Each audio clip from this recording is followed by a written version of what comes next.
Merci Seigneur Yahweh pour ce jour de Yah que tu as fait pour toi-même. Pour que nous nous souvenions que tu es notre Créateur, notre tout en tout, notre Alpha et notre Oméga. Merci Saint-Esprit que tu es toujours là, fidèle, notre consolateur, celui qui nous enseigne toutes choses, même aujourd'hui, ce jour de Yah, du 19 mai 2019, l'Écriture, le pain de la vie que tu nous as donné, et c'est 2 Thessaloniciens 1, verset 10. Je lis, lorsqu'il viendra en ce jour-là pour être glorifié dans ses saints et admiré dans tous ceux qui auront cru, car notre témoignage auprès de vous a été cru. Fin de citation. Ceci est la parole de Yahweh. Seigneur Yahweh, béni soit ton saint nom. Le sermon que notre Seigneur, le Saint-Esprit, m'a donné d'écrire, je l'ai intitulé « Glorification du Christ dans ses saints ». Glorification du Christ dans ses saints. Il s'agit ici de Thessaloniciens, je veux dire, est la 2e lettre pastorale ou épître écrite par l'apôtre Paul et ses assistants Sylvanus et Timotheos, que nous appelons Timothée, et envoyée de la ville de Corinthe à l'église que Paul avait implantée à Thessalonique. Thessalonique était alors une ville grecque située à l'intersection de 2 grandes routes romaines, l'une menant d'Italie vers l'est, appelée la voie Ignatia, la voie Ignatia, et l'autre du Danube à la mer Égée. L'emplacement et le port de Thessalonique en ont fait une ville importante. En 42 avant Yahshua Christ, après la bataille de Philippe, Thessalonique devint une ville libre. Aujourd'hui, la ville moderne de Thessalonique est la 2e ville la plus importante de Grèce et compte 1 million d'habitants.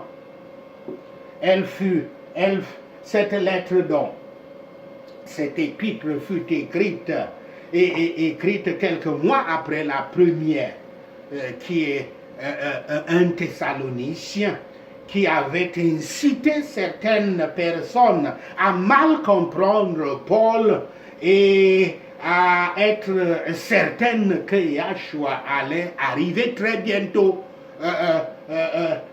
dans l'espace de leur vie. En fait, ils avaient cessé de travailler, de remplir leurs devoirs terrestres et ils attendaient simplement Yahshua. Paul et ses assistants écrivent donc à nouveau aux Thessaloniciens et leur décrivent ce que sera la seconde venue de Yahshua. Ils leur rappellent également de continuer à travailler dur jusqu'à l'arrivée de Yahshua et d'utiliser leur temps à bon escient. Première partie de cette présentation. Que signifie glorification? Les auteurs, c'est-à-dire Paul, Sylvanus et Timothée, disent au verset 4, je cite, nous glorifions de vous dans les églises de Dieu. Fin de citation. Puis au dernier verset 12, ils disent aussi, je cite, le nom de notre Seigneur Yahshua sera glorifié en vous. Fin de citation. Qu'est-ce que cela signifie? Que de se glorifier en quelqu'un. Au verset 3, Paul, Sylvanus et Timothée remercient Yahweh pour les Thessaloniciens, car l'action de grâce est considérée comme une dette positive qu'il serait malhonnête de ne pas payer. Ils avaient remercié Yahweh parce que, je cite, parce que votre foi fait de grands progrès. Fin de citation. Un mot enthousiaste dans l'original, le texte original qui se lit mot à mot, dépasse toutes les limites, afin que, comme elle avait cette foi avait grandi avant, afin qu'elle reçoive aussi de plus en plus chaque jour une augmentation, une croissance. Le mot croître est une métaphore de la croissance végétale ou animale, qui était l'un des points sur lesquels Paul était inquiet la dernière fois qu'il avait écrit en disant qu'il y avait des défauts dans leur foi, dans 1 Thessaloniciens 3, verset 10. La première partie donc, de l'épître 1 Thessaloniciens, donc, dans laquelle Paul se réjouit de voir que par la grâce de Yahweh, ils ont bravement supporté tous les assauts de leurs ennemis, et en cela, il les renforce et les encourage, montrant en outre par quel don ils doivent principalement combattre, à savoir par la foi et la charité, et qui doivent augmenter chaque jour. Si nous pouvions reformuler Paul et ses assistants, nous dirions qu'ils disent: malgré tout ce que vos ennemis ont fait pour empêcher l'augmentation de la foi, la croissance de la foi, et même pour la détruire. Donc, il remerciait également Yahweh pour la, je cite, charité, fin de citation, ou plutôt l'amour de chacun de vous, comme ils le disent, entre parenthèses, entre guillemets. Comme de l'eau qui déborde de ses rives et pourtant augmente encore plus. Il semble que leur foi leur est procurée une nouvelle confirmation de leur souffrance, et que leur sentiment de ces souffrances les engagea tendrement à avoir pitié et à soulager au maximum ceux qui avaient partagé ces souffrances, et en même temps leur rendirent cher ce seul corps, cette Église du Christ que le monde charnel haïssait si cruellement et cherchait à détruire. Par conséquent, quand ils écrivent, je cite, « Nous nous glorifions de vous » ou encore « Nous nous vantons de vous », nous citons votre exemple à d'autres églises et nous nous glorifions en cet exemple en tant que preuve de ce à quoi l'évangile est apte, de ce que l'évangile est apte à faire. Comme cela est dit dans 1 Thessaloniciens 2, verset 19 à 20 et 2 Corinthiens 9, verset 2. Cela nous montre quelle est la principale occasion de joie pour les ministres fidèles, mais aussi pour les saints, pour les chrétiens, les véritables chrétiens. C'est la foi et l'amour, la patience et la constance des gens qu'ils servent. C'est ça qui est une occasion de joie pour les ministres du Christ. Le discours des apôtres est ici tout simplement admirable. Ils ont excité l'émulation d'autres églises en se vantant des Thessaloniciens. Et ils ont animé les Thessaloniciens en leur disant à quel point ils les avaient félicités à l'audience des autres églises. Donc, se glorifier signifie ici louer, se vanter d'eux, reconnaître. Traditionnellement, venons donc à la définition de gloire en général dans les Écritures saintes. La définition du mot gloire dans les Écritures saintes. On revient. Traditionnellement, la gloire, le mot gloire signifie, entre guillemets, louange à Yahweh. Louange à Yahweh. Quelques exemples en sont Josué 7, verset 19 qui dit, je cite, « Donnez gloire au Seigneur Dieu d'Israël », fin de citation. Il y a aussi à citer 1 Chronique 16, verset 28 et 29, Psaume 62, verset 7, Jérémie 13, verset 16. La deuxième signification de la gloire est incroyablement différente de la louange à Yahweh. Comme le suggèrent les exemples suivants tirés des livres d'Exode et de Lévitique, la gloire était une substance qui se trouvait dans la nuée et qui s'installait au-dessus du mont Sinaï, puis au-dessus du tabernacle et de l'arche du témoignage pendant le séjour israélite dans le désert. Moïse dit en effet aux Israélites dans le désert, je cite, « Et au matin, vous verrez la gloire de l'Éternel. » Fin de citation. Citation de Exode 16, verset 9. Quand Moïse et Aaron entrèrent pour la première fois dans la tente de réunion nouvellement construite, je cite, « Ils sortirent et bénirent le peuple, et la gloire du Seigneur apparut à tout le monde. » Fin de citation. Citation de Lévitique 9, verset 23.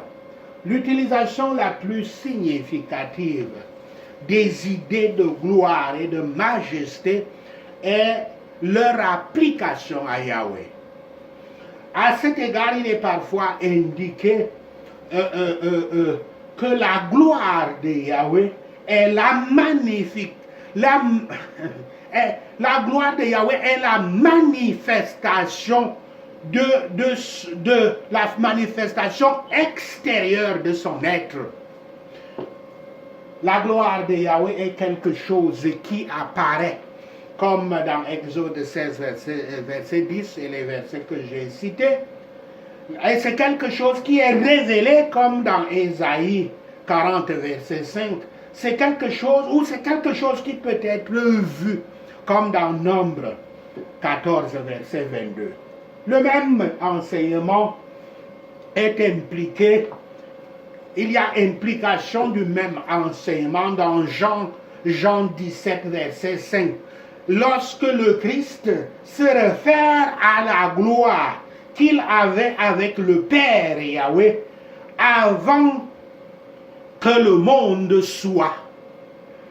Et dans Proverbe 25, verset 2, la gloire de Yahweh consiste à dissimuler plutôt qu'à manifester. De plus, les titres de Yahweh en tant que le glorieux dans Psaume 3, verset 3, et en tant que majesté d'en haut dans Hébreux 1, verset 3 et Hébreux 8, verset 1, suggèrent la même conclusion, à savoir que la gloire de Yahweh est fondamentalement indépendante des manifestations extérieures. En accord avec cette pensée,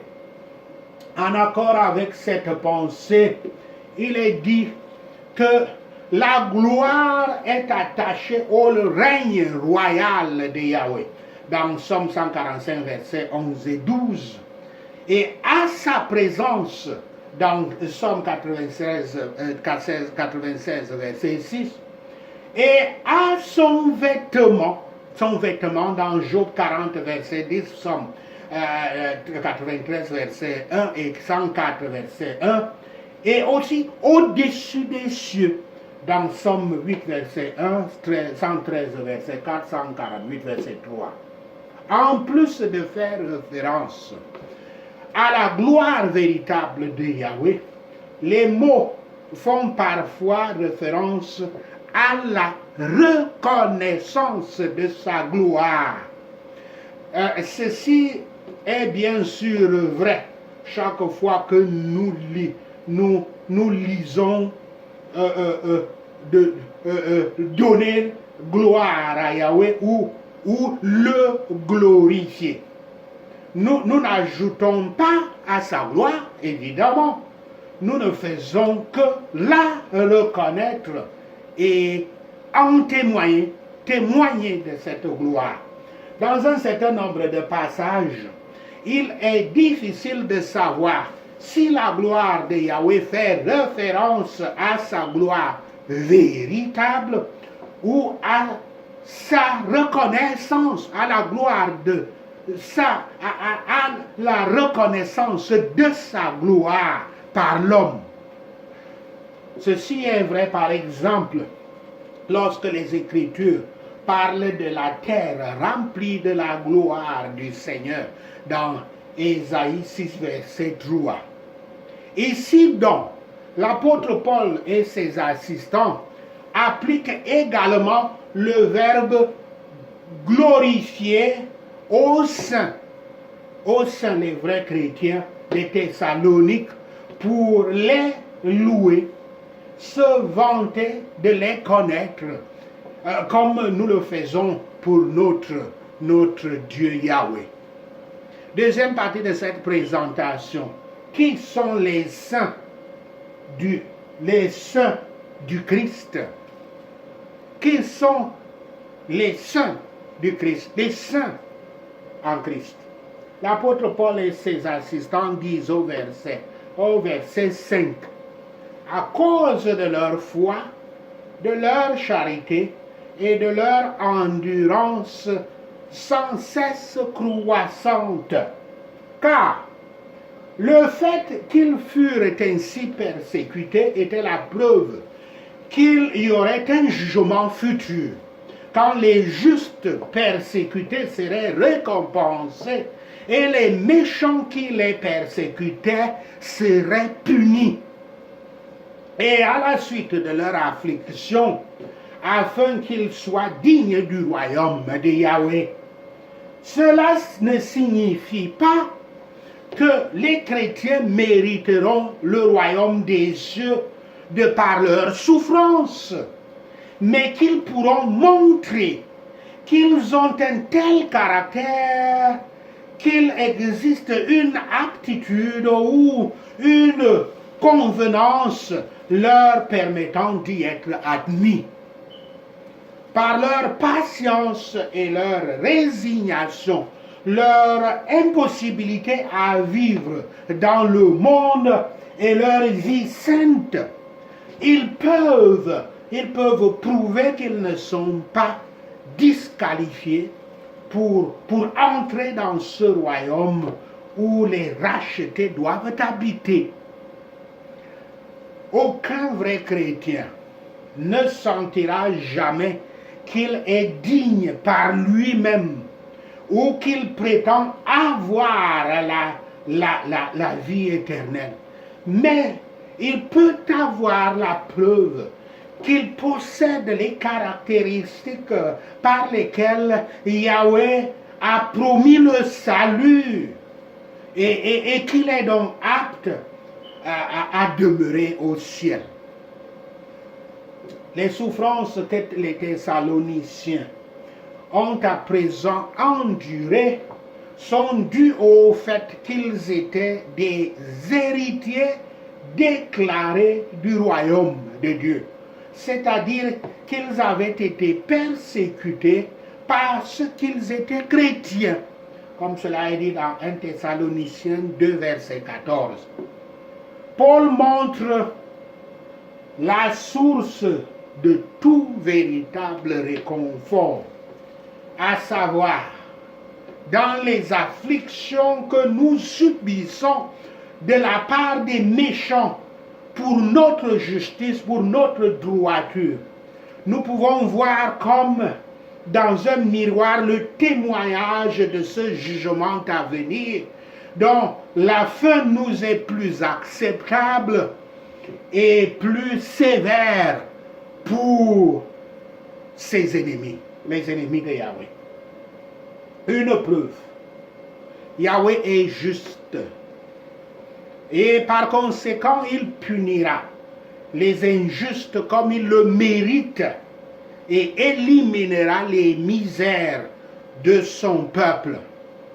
Ensuite, Paul les réconforte et les encourage également tout au long du chemin en leur disant que la condition de cet état présent et de l'état à venir leur est commune et leur donne la description la plus glorieuse de la seconde venue du Christ, à opposer à toutes les misères des pieux et au triomphe des méchants.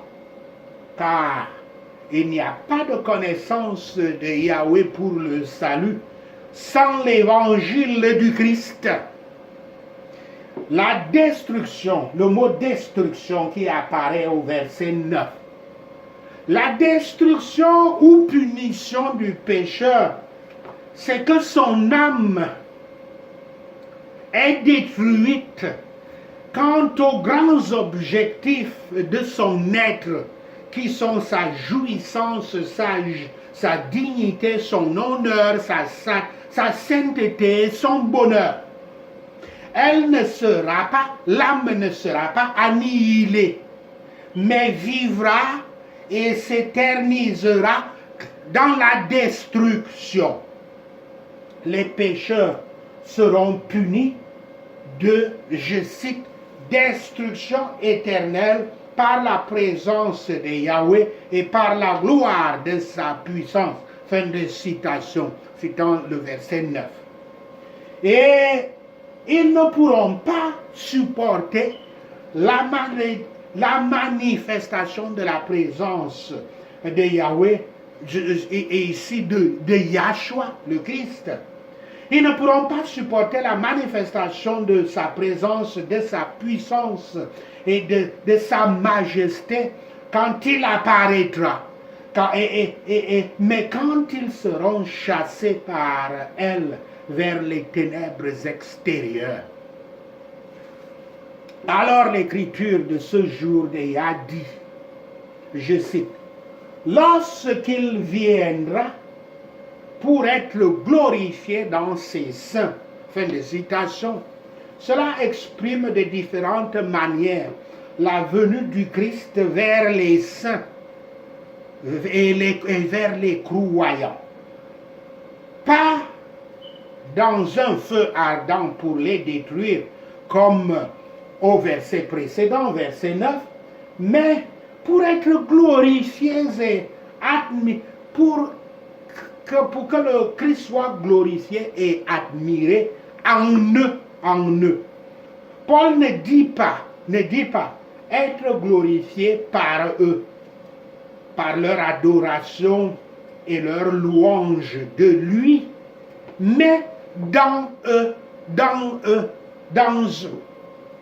Le Christ a une gloire personnelle dans laquelle il apparaîtra glorieux et une autre gloire mystique dans laquelle il apparaîtra dans ses seins.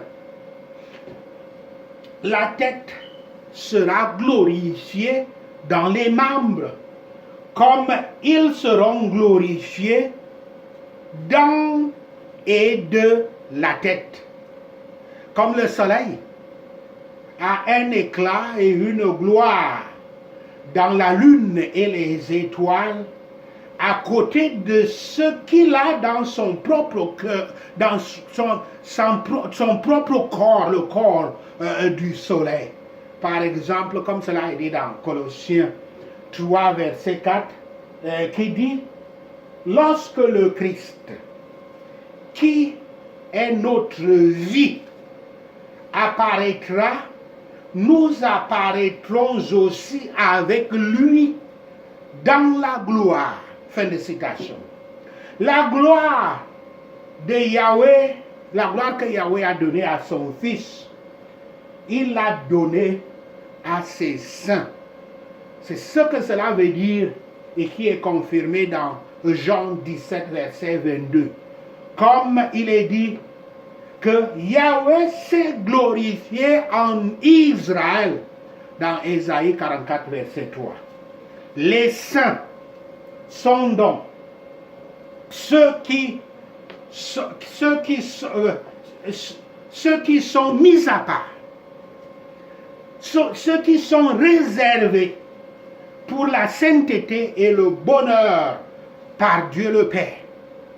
Ceux dont les péchés sont expiés par le sang et le sacrifice du Christ, à qui il est rendu, il s'est fait sanctification,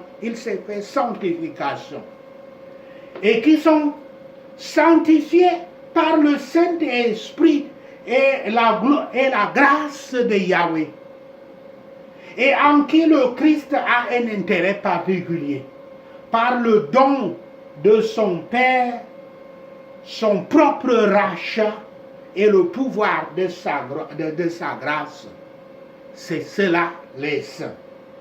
Et quand il reviendra une seconde fois, il sera glorifié dans ces personnes, ces saints. Il leur paraîtra glorieux. Il viendra dans sa propre gloire, à la fois comme Dieu et comme homme. Et dans la gloire, l'autorité et la majesté de son Père Yahweh, qui lui ont été conférées en tant que juge de la terre entière. Et avec la gloire de ces des anges qui l'accompagneront. Et le Christ leur accordera aussi une gloire. Leurs âmes seront dotées d'une connaissance et d'une sainteté parfaite. Et leurs corps seront rendus semblables au corps du Christ, au corps glorieux du Christ. Et tous les deux, eux et le Christ, seront rendus semblables à son corps glorieux. Et tous les deux, je voulais dire, brilleront comme le soleil dans le royaume de leur Père Yahweh. Et cette gloire sur les membres du Christ, le Christ étant l'église du Christ, l'église du Christ est comme un corps, le Christ est la tête et les chrétiens sont les membres. Donc cette gloire sur les membres du Christ va contribuer à la gloire de celui qui est la tête, c'est-à-dire Yahshua Christ. Et comme il va à ce moment-là, de la manière la plus complète et la plus claire, afficher la gloire de sa personne et de ses perfections de sa sagesse, de sa puissance, de sa fidélité, de sa bonté, déclencher la gloire de ses fonctions et de leur administration et ouvrir les richesses de sa grâce et de sa gloire. En retour, les saints lui rendront honneur, louange et gloire et lui donneront la gloire de leur salut pour toute l'éternité. Il s'agit ici donc des saints. Il s'agit ici donc des saints, c'est-à-dire des vrais chrétiens. Et l'Écriture continue en disant « Et admirez dans tous ceux qui auront cru ». Fin de citation. Ceux qui sont pareils avec les saints. Ce sont des termes convertibles, on peut dire interchangeables, car personne ne peut être saint à moins d'être croyant en Christ, qu'il prétende à la sainteté qu'il veut. Et aucun homme ne peut être un vrai croyant en Christ s'il n'est pas un saint. Très important. Car la vraie foi agit par amour et selon le mode de sainteté. Et dans ceux et par ceux qui sont sanctifiés par la foi en Christ, cet homme sera admiré quand il apparaîtra, quand le Christ apparaîtra une seconde fois. Quand j'utilise homme ici, ce n'est pas pour exclure les femmes, c'est juste dire l'être humain, l'homme. Christ est admiré par eux maintenant. Il est avec eux, le chef des 10 000, le chef de l'innombrable, et tout à fait charmant. Il s'émerveille, les saints s'émerveillent devant la gloire et la beauté de sa personne et la plénitude de sa grâce. Et sont étonnés que ceux-ci soient admis à communier avec lui. Et à plus forte raison, combien vont-ils admirer quand ils le verront tel qu'il est, comme j'ai cité l'Écriture. Et il sera admiré par d'autres à leur sujet, lorsqu'ils verront ceux qu'ils ont méprisés, persécutés et assimilés à la crasse du monde et à l'effritement de toute